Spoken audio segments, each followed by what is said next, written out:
itong gumawa pa sila ng Tuadcom, no? Para imbestigahan yung kunyari imbestigahan yung sarili nila. Lahat naman yan sangkot Ay, name it, sino ba yung mga nandyan, mga active sa Quadcom na involved din dito sa issue ng anong pangalan nito ng flood control, no? You're talking here of Ajong na sila rin ang may-ari ng MMA at Shiver Construction and Development Corporation sa Lanao na nakakuha ng daan-daang milyong flood control project. Si Ortega ng La Union, no? Yung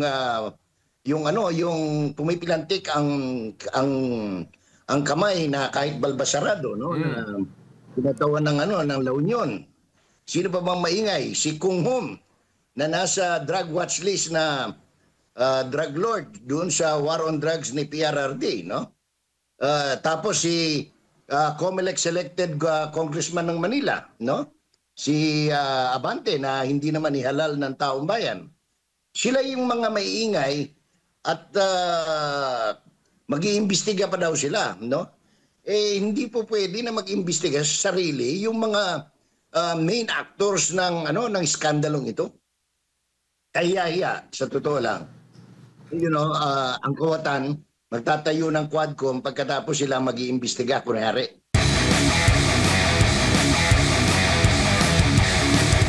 Kamusta po ang monitoring po ninyo sa mga flood control projects po dyan sa Mindanao?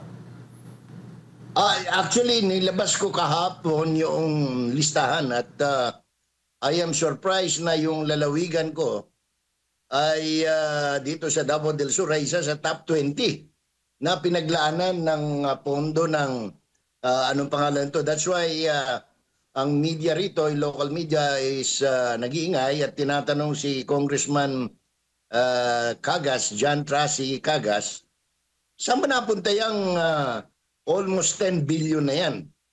Na mahigit pala 10 billion na flood control project kasi although sa ibang area dito sa Mindanao, MJ, lalo na yung inilabas natin sa area ng Bukidnon, talagang matutuwa ka sa ganda ng ginawa nila, no? Hindi pinagnakawan, no? So kung sino man yung mga namumuno diyan sa area ng Bukidnon, dapat sana ganun lahat ang ginawa, no? Yung bang ginawa nila talagang parang pwedeng pamasyalan ng tao, no? Maganda pagkagawa pero hindi katulad ng mga magic dyan sa Bulacan na wala talaga at saka sa iba pang area katulad ng Mandaue, sa Lucena, no? Kung saan nandoon ang mga yung mga actors, no? Yung top 6 na dati-dati ang kanilang statement of assets, liabilities and net worth ay a few 100,000 or 100 million. Pagkatapos ngayon ay nasa 1, 2, 3, 4 billion na ang kanilang statement of assets, liabilities. Kaya kung anong tawag na pinababalita ni Aling Claire sa Malacanang, yung lifestyle check, napakadali. Tingnan lang nila yung top 6. Doon pa lang may problema na sa taxes, may problema na sa paano nila nakuha yung perang yan, paano naging ilang 1,000% ang itinaas ng kanilang kinita na hindi naman sila nagnegosyo, no?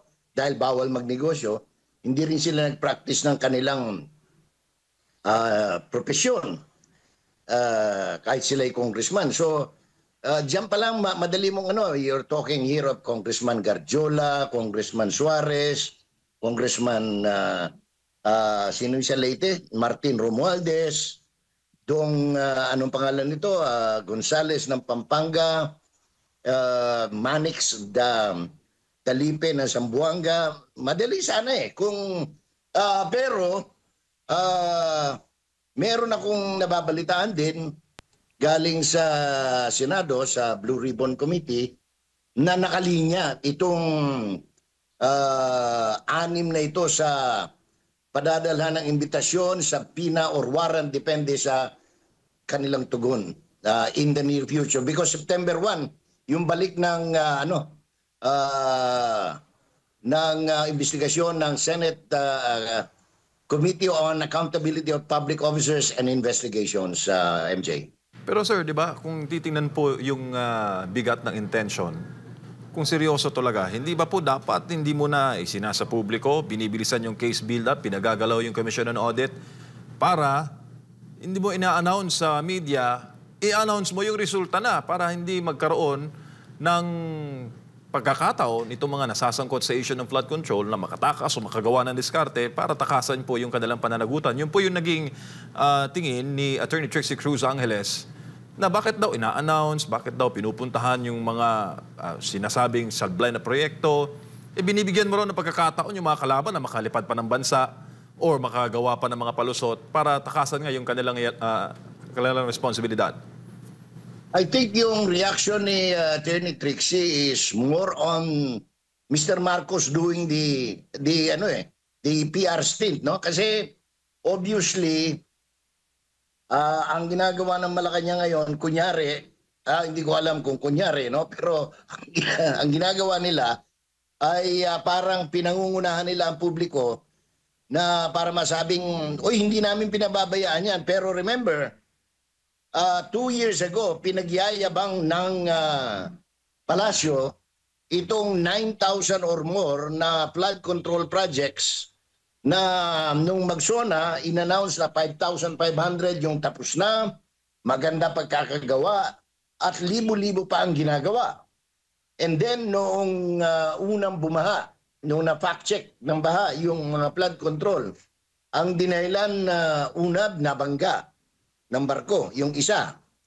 The rest, nandyan lang yan, na-overwhelm lang ng ulan, ng baha. Yun ang exact words ng presidente. Pero apparently, noon pa lang, talagang napakarami na ng ghost project, flood control project. Mga itinalang tapos, pero actually wala.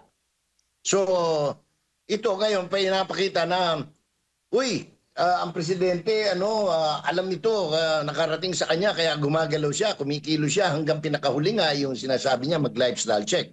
But in truth, alam natin, tayo mga nasa industriya ng multimedia, alam natin na ito ay simpleng PR stunt, no? Or spin, no? Para nang sa ganun maalis yung init against the president and the administration. Pero hindi mo pwedeng kasi kaya nga announce sila ng announce itong administration, tuloy may mga balita ngayon na yung ibang actors ay nakalipad na, no? The likes of Saldico, si Martin Romualdez at kung sino-sino pa, including Dong Gonzales, nakapunta na kung saan man sila nagpunta, no? Na inaalam pa natin kung talagang nakalipad na nga o ito ay pabalita rin para iligaw yung tapos sabay pa ng paputok ng mga paglilihis na issue, no? Na ginagamit pa pati si Pastor Apollo Kibuloy na itong mga, sabi nga ni former presidential chairman ng ng Anti-Crime Commission, Anti-Graft and Corruption, no? Commission, Belica, na itong gumawa pa sila ng Tuadcom, no? Para imbestigahan yung kunyari imbestigahan yung sarili nila. Lahat naman yan sangkot name it, sino ba yung mga nandyan, mga active sa Quadcom na involved din dito sa issue ng anong pangalan nito ng flood control, no? You're talking here of Ajong na sila rin ang may-ari ng MMA Achiever Construction and Development Corporation sa Lanao na nakakuha ng daan-daang milyong flood control project. Si Ortega ng La Union, no? Yung pumipilantik ang kamay na kahit balbasarado, no? Na tinatawan ng La Union. Sino pa bang maingay? Si Kung Hum na nasa drug watch list na drug lord doon sa war on drugs ni PRRD, no? Tapos si COMELEC selected congressman ng Manila, no? Si Abante na hindi naman ihalal ng taong bayan. Sila yung mga maiingay at mag-iimbestiga pa daw sila, no? hindi po pwede na mag-imbestiga sa sarili yung mga main actors ng skandalong ito. Kahiya-hiya, sa totoo lang. Ang kawatan, magtatayo ng Quadcom pagkatapos sila mag-iimbestiga, kunyari.